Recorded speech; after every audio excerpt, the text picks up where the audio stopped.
Bonjour à vous. L'authenticité. Allez, on part sur cette notion du point de vue spirituel. Qu'est-ce que je peux canaliser sur cette notion être authentique?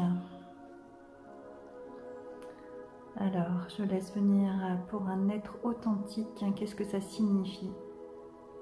Alors, on me montre en fait un être aligné qui est relié donc au ciel et à la terre. Qui est dans la joie, qui est dans l'accueil, qui n'a pas de peur, hein, qui va facilement vers les autres. En fait, c'est un enfant, tel un enfant en fait. Un enfant qui se pose pas la question si ça va plaire ou pas plaire, il l'est tout simplement.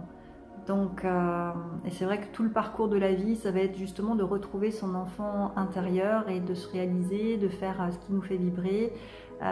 Et moins on se pose de questions, plus on est spontané. Hein, l'authenticité, c'est aussi de la spontanéité. Et ben plus on est heureux en fait, et plus notre joie joie va faciliter la joie des autres. C'est contagieux la bonne humeur. Hein. Donc je vois vraiment quelqu'un de lumineux qui est aligné, voilà, quelqu'un de vrai, quoi, dans le vrai, c'est-à-dire dans ce qui est aligné pour lui, et ce qui est aligné pour lui est forcément aligné pour tous. Belle notion que d'être authentique, c'est pas simple. Qu'est-ce qui nous empêche d'être authentique, je demande? Qu'est-ce qui nous empêche d'être authentique? Alors c'est aussi les attentes des autres en fait. Enfin ce qu'on imagine des attentes des autres, hein, c'est plus quelque chose qui se passe en interne, issu des blessures de l'enfance aussi, ou des expériences de vie. En fait, on va faire des suppositions et s'adapter à ce qu'on suppose que l'autre attend de nous. Donc ça nous empêche notre authenticité, ça nous empêche de nous positionner dans notre verticalité.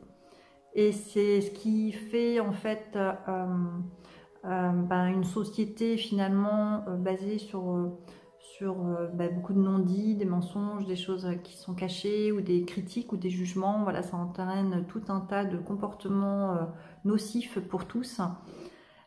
Et ça nous empêche de nous élever aussi, ça nous empêche de nous reconnaître dans notre part divine. Donc ça montre une version limitée de notre être, qui a besoin de guérir, qui a besoin d'apaiser.